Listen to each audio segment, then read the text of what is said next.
नमस्कार, मैं Uday Shankar. News bioscope में आप सबों का स्वागत है। बात करेंगे बिहार की सियासत में रैलियों की धूम है।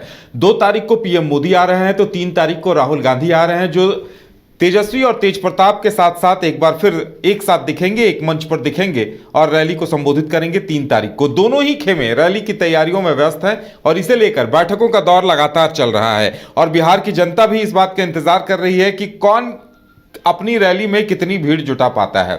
यूं तो पीएम की रैलियों का पुराना इतिहास रहा है कि काफी संख्या में भीड़ जुटती है, लेकिन कहीं न कहीं इस बार कोशिश यह भी होगी कि चूंकि पीएम के एक दिन बाद ही तेजस्वी और राहुल गांधी की भी रैली हो रही है, तो वो भी चाहेंगे कि ज्यादा से ज्यादा भीड़ जुटाकर ये दिखाएं कि वो भी कहीं से कम नहीं है। ज्यादा जानकारी के लिए इस वक्त हमारे साथ पटना स्टूडियो से हमारे सहयोगी अभिषेक जुड़े हुए हैं। सीधे चलेंगे उनके पास। अभिषेक, दोनों ही खेमों की तरफ से जमकर तैयारियां चल रही होगी।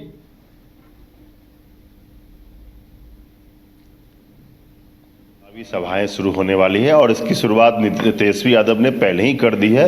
जो विधानसभा सत्र को छोड़ करके वो यात्रा पे लगातार घूम रहे हैं और अपने पार्टी के लिए वो लोकसभा चुनाव का प्रचार प्रसार भी कर रहे हैं। अब इस बीच प्रधानमंत्री की 3 सभाएं का डेट तब्दीली होने के बाद अब 2 मार्च का डेट फाइनल आया है और इसको लेकर के आज बीजेपी की तरफ से औपचारिक जो घोषणा होती है वो सम्राट चौधरी ने कर दी है मीडिया के सामने। और 2 मार्च को वे प्रधानमंत्री मोदी जो है वो औरंगाबाद और बेगूसराय, ये 2 जगह सभा करेंगे और कई तरह के शिलान्यास और उद्घाटन लोकार्पण कार्यक्रम जो है उसका वो कार्यक्रम रखा गया है। और उधर माफ कीजिएगा कि उधर ये उम्मीद की जा रही है कि प्रधानमंत्री मोदी की जो सभा है वो काफ़ी महत्वपूर्ण है इस मायने में कि बिहार को कुछ बड़ा सौगात मोदी के द्वारा मिलेगा। और जब से बिहार में डबल इंजन की सरकार फिर से बनी, यानी कि एनडीए की सरकार फिर से बनी है, तब से लोगों की उम्मीद थी कि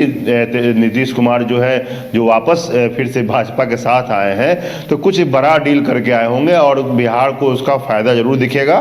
तो यह 2 मार्च को स्पष्ट हो जाएगा कि जब मंच पर नीतीश कुमार भी मौजूद होंगे, प्रधानमंत्री मोदी भी मौजूद होंगे, तो उस बीच मोदी की तरफ से क्या कुछ घोषणाएं की जाती है बिहार को लेकर के। और जिस तरह से लगातार बिहार विधानसभा में भी इसकी गूंज फिर से उठने लगी है कि प्रधानमंत्री मोदी को बिहार को पिछड़ेपन से बाहर निकालने के लिए स्पेशल स्टेटस और स्पेशल पैकेज जरूर देना चाहिए और बिहार में जो डेवलपमेंट का जो काम है वो और तेजी से बढ़े, इसके लिए नरेंद्र मोदी को ध्यान देने की जरूरत है खास करके। और बिहार के जो तमाम जो योजनाएं हैं उस पर काम तेजी से हो सके, इसको लेकर के। तो उसके अलावा जो 3 मार्च को है गांधी मैदान में महागठबंधन की रैली आयोजित की गई है।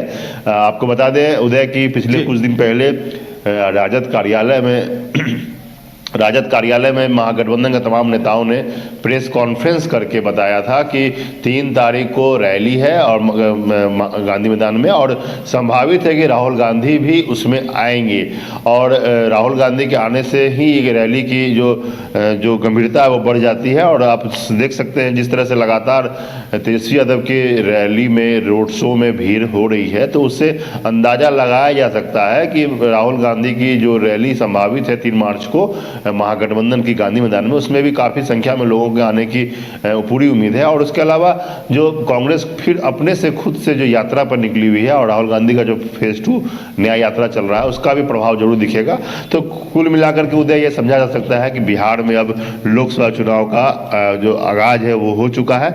सिर्फ जो रणभेरी है वो चुनाव आयोग की तरफ से बजने भर की देरी है। बिल्कुल, और बिहार में ज्यादा फोकस इसलिए भी राहुल गांधी का भी होगा क्योंकि नीतीश कुमार ने जो एक बड़ा झटका महागठबंधन को दिया है, कहीं न कहीं उसकी भरपाई की कोशिश भी हो रही होगी कि एक संदेश दिया जाए देश भर में कि बिहार में नीतीश कुमार के जाने से हम कमजोर नहीं हुए हैं।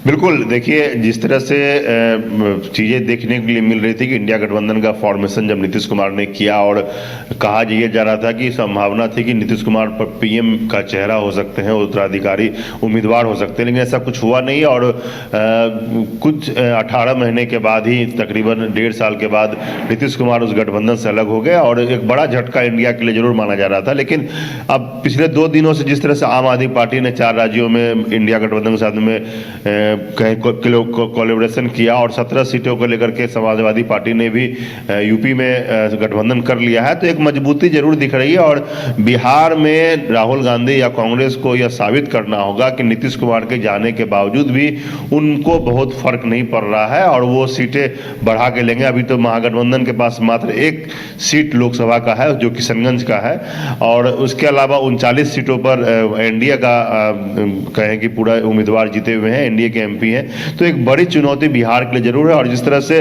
नीतीश कुमार अलग हुए हैं इंडिया से, मतलब इंडिया गठबंधन से, तो उसके बाद बिहार में कुछ बेहतर करना इंडिया गठबंधन के लिए चुनौती है। और अगर बेहतर नहीं कर पाएंगे तो एक बड़ी मतलब कहें कि बैकलॉग होगा इंडिया गठबंधन के लिए। जी उदय। चलिए अभिषेक, हमारे साथ जुड़ने के लिए और तमाम जानकारी देने के लिए आपका बहुत बहुत धन्यवाद। चूंकि महागठबंधन के सामने भी एक बड़ी चुनौती है कि नीतीश कुमार के जाने के बाद एक बार फिर से खुद को साबित करें, क्योंकि बिहार से ये मैसेज देने की कोशिश हुई थी कि नीतीश की अगुवाई में महागठबंधन एकजुट हो रहा है, तमाम नेता जुटे थे। शायद इसी की भरपाई के लिए राहुल गांधी भी अब कुछ दिनों पहले न्याय यात्रा में मौजूद थे, तो अब तेजस्वी की रैली में शामिल होने के लिए बिहार आ रहे हैं।